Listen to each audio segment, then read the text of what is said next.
नमस्कार, म मन्जु मैनाली। समाचारविचार.com को विशेष प्रस्तुतिमा यहाँलाई स्वागत छ। आज हामी मकवानपुरको उत्तरी भेगमा रहेको थाहा नगरपालिकाको उपप्रमुख भरत गोपालीज्यूसँग कुराकानी गर्न गइरहेका छौँ। स्वागत छ यहाँलाई। धन्यवाद बन्धुबहिनी। आरामै हुनुहुन्छ? ठीक छ, एकदम राम्रो छ। थाहा नगरपालिकाको समग्र भूगोल र विकासमा केही वर्ष यता चाहिँ के कस्ता परिवर्तनहरू भएका छन् अथवा के कस्ता विकासका कामहरू भएका छन्? धन्यवाद बहिनी। अब यो हामी निर्वाचित भएर आइसकेपछि हामीले यो शैक्षिकमा अनि स्वास्थ्यमा अनि यो भौतिक समाचारको विषयवस्तुहरूमा र पर्यटनको विषयमा अनि कृषिको विषयमा केही फरक किसिमको अनुभूति पाएका छौँ। केही फरक किसिमको कामहरू गरेर अगाडि बढिरहेका छौँ। उपमेयरको हिसाबले चाहिँ यो क्षेत्रको विकासमा चाहिँ सुहाउँदो दिगो विकासको लागि चाहिँ यहाँको प्राथमिकतामा चाहिँ के रहेको छ? प्राथमिकता त अब यो हाम्रो यो उत्तरी मकवानपुर थाहा नगरपालिका पक्कै पनि यो कृषिकैमा अगाडि बढिरहेको क्षेत्र हो। यो यहाँनिर बेमौसमी तरकारी खेतीहरू राम्रो हुन्छ। हामी कृषिलाई अलिकता प्रमुखतामा लिएर अहिले पछिल्लो पटक चाहिँ यो धार्मिक पर्यटन र पर्यटन व्यवसायलाई चाहिँ राम्रो गर्नुपर्छ भनेर हामी अगाडि बढिरहेका छौँ। भोलिको दिनमा चाहिँ थाहा नगरपालिकालाई चाहिँ कस्तो अवस्थामा हेर्न चाहनुहुन्छ अथवा कतिको माथि अगाडि बढेको विकास भएको चाहिँ हेर्न चाहनुहुन्छ? कस्तो राम्रो क्वेसन यो। यहाँ हामी राजनीति भन्दा पनि अलि माथि उठेर हामी जनप्रतिनिधि भएको छौँ। जनप्रतिनिधिको हैसियतले हामी यो समाजमा आइरहँदाखेरि हामीले सोचेका र देखेका यी सपनाहरू एकदमै अलग थिए, अलग किसिमका छन्।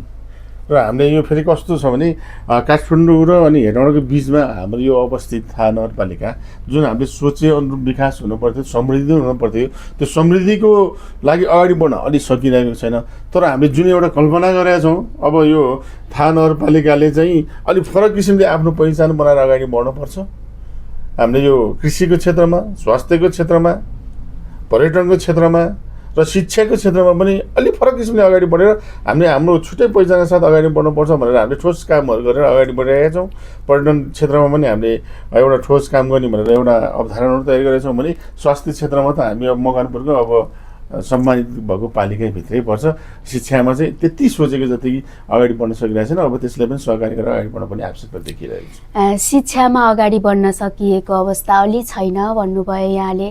यो बढ्न नसकेको अवस्था मतलब समस्या चाहिँ के छ जस कारणले गर्दा चाहिँ अगाडि बढ्न सकेको छैन र अब स्थानीय पालिका अभिभावक भएको हिसाबले चाहिँ अगाडिको दिनमा चाहिँ के गर्नुपर्छ जस्तो लाग्छ?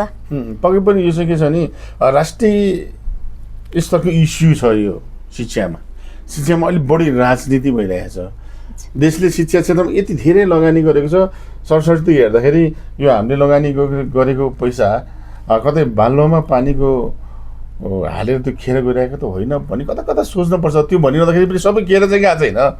थाहा नगरपालिकामा पनि शिक्षाको स्तर त राम्रो भइरहेछ, दिनानुदिन बढी पनि रहेछ। हामीसँग अहिले तत्काल 18वटा मावि छ, 53वटा विद्यालयहरू छ हामीसँग टोटल गरेर। शिक्षा चाहिँ त्यति नराम्रो त्यति खसेको चाहिँ छैन, तर जुन रूपमा स्तर वृद्धि हुन पर्थ्यो त्यो भएको छैन। तपाईँको अहिले के छ भने कतिपय विद्यालयहरूमा विद्यार्थीको सङ्ख्या कम छ अनि टिचरको सङ्ख्या बढी छ। अनि सरकारी र अन्त निजी विद्यालयलाई हेर्ने दृष्टिकोण पनि अलि अलग अलग छ। त्यो अलग अलग भएको कारणले पनि अलिकति समस्याको चाहिँ आएको छ। निजीमा चाहिँ बढी विद्यार्थी जान्छन् भन्ने कुरा हो होइन। त्यो यहाँ निजीमा नि बढी विद्यार्थी जान्छ भन्ने कुरा होइन, सरकारले हेर्ने दृष्टिकोण चाहिँ फरक छ भन्ने कुरा। सरकारले हेर्ने दृष्टिकोण फरक। यदि निजी विद्यालयहरूलाई हामीले सडक झेर बाहिर राख्ने हो भने सरकारी विद्यालय मात्रैको रिजल्टको स्थिति हेऱ्यो भने देश कहाँ पुग्छ होला कल्पना गर्नुहोस् त। त्यस कारण हेर्ने दृष्टिकोण चाहिँ अलग राख्नु हुँदैन, नचाहिने किसिमको आन्दोलन गर्नु हुँदैन। र शिक्षकहरू चाहिँ नचाहिने किसिमको राजनीति गरेर अगाडि बढ्नु हुँदैन। शिक्षकहरूले जुन आफू दिनपर्ने शिक्षाहरू थियो त्यो शिक्षाहरूलाई भित्री हृदयबाट चाहिँ विद्यार्थीहरूलाई सदुपयोग गरिदिने हो भने पक्कै पनि विद्यार्थी राम्रो हुन्छ। म त के भन्छु भने देशले यति धेरै लगानी गरेछ, स्थानीय सरकारले पनि त्यति धेरै सम्मान गरेर अगाडि बढिरहेको छ, तर शिक्षकहरूले चाहिँ विद्यार्थीमाथि राम्रो चाहिँ आफ्नो भूमिका निर्वाह गर्न सक्यो भने पक्कै पनि त्यो शिक्षकहरूलाई चाहिँ अपराध लाग्छ जस्तो लाग्छ मलाई। अपराध काम नगर्नुहोस् भनेर भन्छु म शिक्षकहरूलाई चाहिँ। हजुर, युवा र महिलाको सहभागिताले चाहिँ भोलिको दिनमा चाहिँ पालिकालाई कस्तो बनाउने विश्वास लिनुभएको छ यहाँले, अथवा भनौँ युवा र महिलाको चाहिँ कस्तो छ यहाँको अवस्था? अहिले एउटा कस्तो समय छ भने युवा महिला देशमा अब यो युवा जुन रूपमा रहनुपर्छ देशमा त्यो युवा चाहिँ अलिकति विदेशी क्रम बढिरहेको छ। हुन त सबै गएको छैन, पछि त नेगेटिभ होइन। युवाले चाहिँ नेपालमा कसरी चाहिँ स्थायित्व ढङ्गले राख्न सकिन्छ भन्ने क्रममा अब यो विश्लेषण गर्नु पनि बेला आइसकेको छ होइन। महिला जहाँ सतर्कता हुन्छ, महिलामा जहाँ शिक्षा छ, महिलाले जुन एउटा समान किसिमको अवसर पाएको छ, त्यो समाज एकदमै सुदृढ भएर अगाडि बढेको पक्कै पनि पाएको छौँ होइन। महिला अगाडि बढेको समाजमा त्यो बच्चाहरूले पाउनुपर्ने त्यो अनुशासनका कुराहरू, त्यो संस्कार र संस्कृतिका कुराहरू महिलाहरू शिक्षित भयो भने एकदमै राम्रो हुन्छ। त्यसकारण अब यो देशै अब के यो जेनजी आन्दोलन पनि यसैको विद्रोहको रूप जस्तो लाग्छ क्या मलाई। युवाहरूमा एउटा वितृष्णा छ, त्यो वितृष्णाले चाहिँ देश उनीहरू के छ भने एउटा भ्रष्टाचार मुक्त हुनु पर्यो, सुशासन प्रमुख एजेन्डा हो। त्यो विषयमा चाहिँ हामी कता कता राजनीतिक रिजन पनि चुक्या हो कि जस्तो लाग्छ। त्यसकारण जहाँ युवा र महिलाहरू अलि खुनस्त रूपमा अगाडि बढ्न पाएको छ, उनीहरूले अवसरहरू पाएको छ, त्यो ठाउँमा जहिले पनि विकास समृद्ध भइ नै हाल्छ नि होइन। राजनीतिक नेतृत्वले चाहिँ स्थानीय भूगोल, स्रोत र सम्भावनालाई चाहिँ कतिको सही रूपमा उपयोग गर्न सकेको छ जस्तो लाग्छ यहाँलाई? अनि यो इतिहास के छ भन्दाखेरि कुनै पनि ठाउँ, कुनै पनि देशहरू परिवर्तन र सकारात्मक विकास हुने क्रममा राजनीतिलाई अलग राखेर काहीँ पनि विकास भएको देखिया छैन। त्यसकारण पक्कै पनि राजनीतिले ठुलो प्रभाव पार्छ त। यदि सकारात्मक सोच भएको राजनीतिज्ञहरू आयो, त्यो लिडरसिप गर्ने मान्छेहरू आयो भने त्यस्तो किसिमको सकारात्मक परिवर्तन भएर जान्छ। हामी सकारात्मक यहाँले जेनजी आन्दोलनको कुरा निकालिहाल्नुभयो। जेनजी आन्दोलन चाहिँ देशैभरि देशव्यापी रूपमा एउटा परिवर्तनको लागि बनियो र परिवर्तनसँगै एउटा धेरै क्षति पनि भयो देशलाई नै। तर यो बिचमा अहिले जुन यो राजनीतिक तरङ्ग पनि छाएको छ र यो सँगै चुनाव पनि आएको छ, यो चुनाव हुन लागेको छ, यो विषयमा चाहिँ यहाँको हेर्ने दृष्टिकोण कस्तो छ? धन्यवाद। भने यो एकदम प्रमुख प्रश्न के यो प्रश्न गरिदिनु भयो, त्यसको लागि धन्यवाद। यो जेनजी आन्दोलन मैले भने नि, जेनजी आन्दोलनको विकल्प के थियो भने देशमा भ्रष्टाचार मुक्त सुशासन र सकारात्मक सोचले देश परिवर्तन गराउनुपर्छ भन्ने कुरा हो। यो परिवर्तन गराउने क्रममा एउटा लोकतन्त्रको विकल्प, परिष्कृत सुधारेको लोकतन्त्रभन्दा विकल्प अरू केही पनि छैन। त्यसकारण हामीले अहिले फ्रेस म्यान्डेटको लागि यो एउटा प्रतिनिधि सभाको चुनावमा हामी जाँदैछौँ। त्यो चुनावमा गइरहँदाखेरि राजनीतिक दलबाट यो मकवानपुर 2टा क्षेत्र छ, त्यो क्षेत्रमा विभिन्न राजनीतिक दलबाट आफ्नो उम्मेदवारी दिनुभएको छ। पक्कै पनि त्यो चुनावबाट एउटा नयाँ फ्रेस म्यान्डेट आइसकेपछि देशलाई स्थायित्व र एउटा सकारात्मक रूपमा अगाडि बढ्नको लागि पक्कै पनि यसले राम्रो पहल कदमीको काम गर्छ होला। र यो फ्रेस म्यान्डेटले देश एकदमै सुशासन, भ्रष्टाचार मुक्त र यो देश अब विकासको गति लिन्छ है भन्ने कुरामा हामी ढुक्क हुनुपर्छ। पक्कै पनि नयाँ यो फ्रेस म्यान्डेट आउनु पनि आवश्यकता छ र देश एउटा द्वन्द्वबाट मुक्त पनि हुनु पनि आवश्यक छ। फेरि म प्रमुखको हैसियतले भन्दा आचार संहिता लागू होला, योभन्दा बढी नहोला होला है। आगामी दिनमा चाहिँ नागरिकलाई प्रत्यक्ष अनुभूति हुने गरी गरिने त्यस्तो एउटा परिवर्तन तपाईँको त्यो मुख्य लक्ष्य चाहिँ के रहेको छ? ग्रेट। नागरिकले इच्छा चाहनाहरू प्रशस्त छन्, धेरै किसिमको आवश्यकताहरू छ क्या समाजमा। अब यो नै ट्याक्क गरेपछि जनताले चाहिँ मैले अब विकासको अनुभूति पाएँ भन्ने कुरा हामीले सर्लक्क दिन सक्ने हैसियत कहीँ पनि कुनै पनि सकिरहेको छैन।